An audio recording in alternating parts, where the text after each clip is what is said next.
It's the video I know a lot of you have been waiting for. It's time for my personal top 20 roller coasters that I have ridden. Now, those who have been following my channel for a while know that I got to ride a lot of roller coasters this past summer. So my list has changed drastically. And I've put a lot of time and thought into this. And I know a lot of people wanted this video sooner, but what I wanted to do first was review each of the roller coasters in my top 20 before I came out with this video. So you can check out on my channel a review for each of these roller coasters. So I'm not going to go very in-depth to each of these rides because I go in-depth in each of those reviews. But I've ridden close to 300 roller coasters at this point, and that is roller coasters all across America. So you will not see any overseas roller coasters here, but you are still seeing some pretty incredible rides. Placement definitely got tough at times, and some of these coasters really were neck and neck. But I've decided which ones are better based off of my personal preferences, including airtime, intensity, smoothness, and other such factors. So let's start things off with our number 20 roller coaster, Top Thrill Dragster at Cedar Point. Originally this coaster wasn't as high, but then I got to experience it in the front row for the first time this past summer, and wow, that thing is an adrenaline rush. Very fast, very intense, love how it has lap bars. Not a very long ride at all, but because it does so much in such a short amount of time, that is why it is taking the 20th spot. Coming up next is Fahrenheit, and this is a coaster that is just fun. Hersheypark did an amazing job with this roller coaster. Yes, it sort of has a rattle, but it is so much fun. That drop is outstanding, and it got softer restraints this year, so now there's no intimate hard plastic restraints. They're like Intimidator through 5 style restraints, which is great, a lot more comfortable. And in general, this is just a fun roller coaster. And a coaster that has dropped quite a few spots from my last countdown is New Texas Giant, coming in at number 18. This coaster used to be pretty high in my top 10 list, but that was when it was the only RMC that I had ever ridden. But now that I've ridden almost every coaster by Rocky Mountain Construction in the United States, I got to ride New Texas Giant again, and it wasn't as good as I remembered. Yes, it still makes the top 20, so it's gotta be good, but that's why it dropped quite a few spots. Now, it's still a fun coaster for sure, not very intense, but those bank turns are awesome, lots of great airtime, and it's a long ride, so how can you not love that? Coming in at number 17 is Cannibal at Lagoon in Utah. What a sweet roller coaster. That drop is incredible. This is the steepest coaster in America. And this isn't one of those roller coasters that has a steep drop but isn't very tall. This coaster is massive. It is over 200 feet in the air. Multiple inversions. You get some crazy hang time. The Lagoon roll at the end is outstanding. This coaster is incredible. Next up is Storm Chaser at Kentucky Kingdom. And this was a tough one deciding between this and New Texas Giant, but I picked Storm Chaser because the drop is really cool. You get some crazy hang time because of that. The bank turns are fun, some awesome airtime, and it feels a lot more compact than the New Texas Giant, and I like how it brings in some intense moments to it. Very fun coaster. And at number 15 is my favorite B&M wing coaster, Thunderbird. By far the best wing coaster. This thing is so much fun. As far as I'm concerned, this is a perfect wing coaster. It has a great near miss element. The launch is forceful. If you're in the back, you might actually gray out. Yes, it is possible to gray out on a B&M wing coaster. This is a great ride. I love Holiday World for putting in this roller coaster. So let's move on to our number 14, which is a coaster that has always caused some controversy. It's Millennium Force at Cedar Point. And those who have followed my channel know that this coaster was kind of a disappointment for me, and every time I ride it, I expect it to get better, and it's certainly a lot of fun, but in my opinion, in no way is it as good as everyone claims it to be. And it really bothers me when people say that I hate Millennium Force because, guys, it still came in at my number 14 spot. It's a great ride, don't get me wrong. I just don't think that it deserves all the hype. It's still got some great speed to it. You get some nice airtime, but it just doesn't make the top 10 for me. I'm sorry. Next up, we have Afterburner. This is my favorite B&M invert that I have ridden. This coaster is great. It's not super tall or as fast as some of these other inverts, but it has a very strong layout, some powerful elements. It's very smooth. This ride is a powerhouse. Big fan of Afterburner. And just barely passing up is another coaster at Carowinds. It's Intimidator, my favorite B&M hyper coaster. And I love this because it's graceful. The airtime is so great. Tons of floater air. It's a nice long ride. And I think it's great. And it is my favorite hypercoaster, so from now on, you will not see any other B&M Hypers on my list. And I think B&M Hypers are great, but I'm more of a fan of the intense roller coasters that have more powerful elements. And this coaster is more about being graceful, and it's still very fun. That's why it's coming in at the spot that it is. So obviously I'm going to like it more than coasters like Diamondback, Apollo's Chariot, Nitro, Raging Bull, these other B&M hypercoasters I've ridden, none of which unfortunately made my top 20. But let's talk about number 11, which is Outlaw Run, another coaster by Rocky Mountain Construction. And spoiler alert, it's not the last coaster by RMC that you'll see on this list. I think after all the RMCs I rode this past summer, I realized how much I like them, and so you will see almost every RMC I have ridden on this countdown. Not every single one, but Outlaw Run is no exception. It's not a very long ride, but it is a great wooden roller coaster. And it is the lowest wooden roller coaster on this countdown to place in my top 20. I've ridden plenty of other great wooden roller coasters, but it just so happens that out of all of the wooden roller coasters in my top 20 overall, this one did place the lowest, but it's still a great roller coaster. Steep drop. The inversions are so much fun. Very nice ride. So now we are moving into our top 10.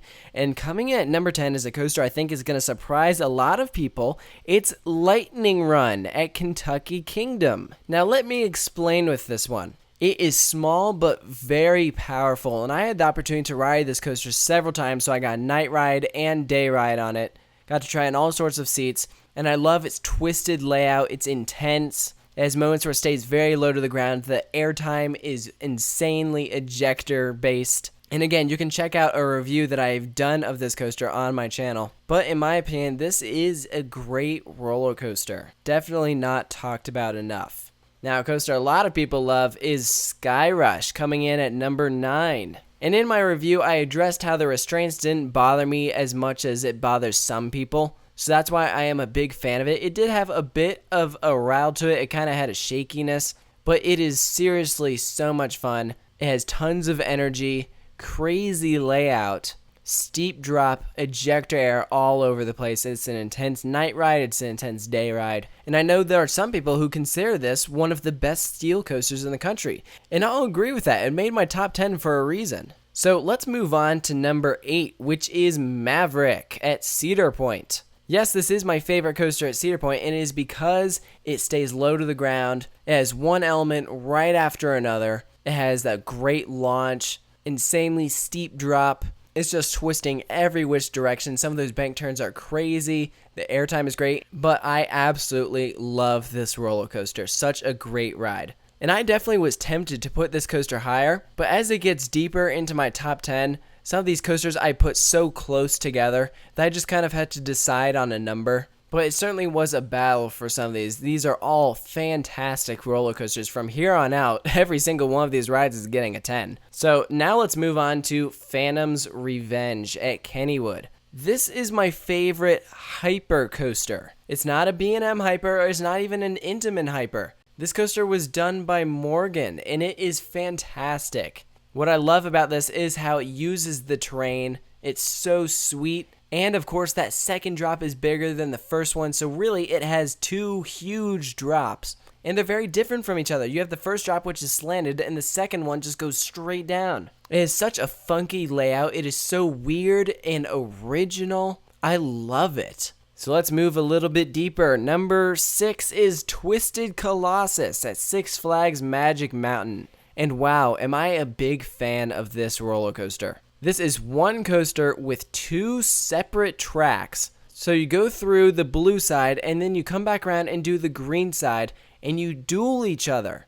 So you're dueling the other train, and the way it interacts is fantastic because it has a high 5 element. One coaster will be hanging upside down while the other one is on an airtime hill. And it is so much better when you are dueling. If the ride ops don't have it right and the coaster isn't dueling, it wouldn't make my top 10, but because most of the rides I got on it was dueling the other side, I like that coaster that much more. It is such a fun ride. So now we're really getting into the good ones. Next up is my number 5 roller coaster, the Voyage at Holiday World. Oh my gosh, this ride is fantastic. It has so much airtime. It is a crazy long ride. It's really the full package. It has tunnels. It has 90-degree bank turns. It has crazy speed. It has intensity. I've heard it gives an incredible night ride. I'd love to be able to ride this coaster at night. Some people say it's rough. I don't think it is. It might jitter you around a bit, but I don't think it's a big deal at all because this ride really is incredible. I'm a big fan of smooth rides, and even though this ride isn't perfect, there's a reason why it takes my number 5 spot. And next up was a big surprise from my road trip. It's Iron Rattler, my favorite coaster by Rocky Mountain Construction. Before I rode it, I did not expect to like it as much as I do, but I love the way it dives in and around the quarry wall. The airtime is outstanding. Back row on this coaster is the literal best. The slanted drop is so good, and the interaction with the wall, I cannot emphasize how the terrain that this coaster uses is outstanding. This ride is a work of art. Plus, who doesn't love that dive off the quarry wall into that sweet tunnel? It is so good. What an incredible ride. So now we're at my top 3. Taking the 3rd spot is El Toro at Six Flags Great Adventure. I have always been a huge fan of El Toro. This is my favorite wooden roller coaster, and I really had to debate between this and the Voyage. Voyage came close, but the reason why I stuck with El Toro, one, because it is a bit smoother, but the airtime is outstanding. This thing has a crazy drop because it already gets momentum coming off of that cable lift hill, does a turnaround, and then dives straight down. It is insane. And you'll see in some of this footage, the coaster was running a bit sluggish towards the end, but that was because this footage was filmed earlier in the season. As the season goes on, it warms up more, but I cannot emphasize how incredible this ride is. And at my number 2 spot is a coaster at my home park. It's Intimidator 305. My opinion, the second best Giga coaster in North America. Riders who brave Intimidator 305 will go down an 85-degree drop, reach speeds of 90 miles per hour, and every single one of you will gray out. Some of you will even black out, and it's not going to be the most comfortable experience for some, and so some people aren't a huge fan of it, but I love this ride.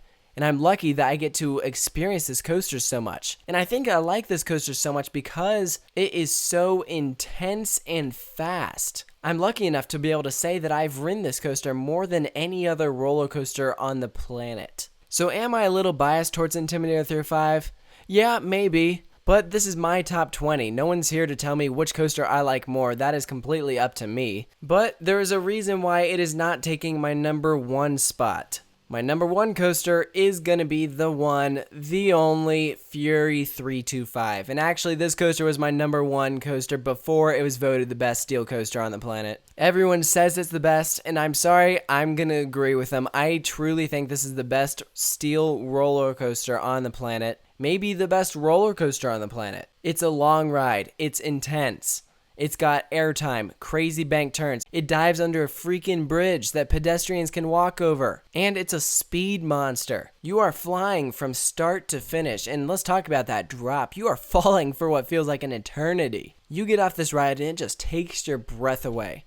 In my mind, there is no doubt that this is my favorite roller coaster. And I know out of those of you who have ridden it, there'll be many that agree with me. And out of the close to 300 roller coasters I've ridden, there are some great rides, but this one did come out on top. So that is my personal top 20 roller coasters that I've ridden. Obviously, there are still some great rides out there that I've yet to experience, such as Lightning Rod, or Wicked Cyclone, Superman the Ride, Boulder Dash, Phoenix. Just to name a couple, I've yet to experience those coasters, and I'm sure I'll be able to get on them one day, but out of the rides that I have ridden, those are where they place. And I know there's going to be people who are saying, yo, what about this roller coaster? Taylor, you forgot about this ride. No, I didn't. It just didn't make the top 20. To throw a few coasters out there, Tatsu, Storm Runner, Gold Striker, Tennessee Tornado, Lightning Racer. These are all great roller coasters that just didn't quite make my top 20. If I did a top 25, some of those for sure would, but this video is long enough as it is already.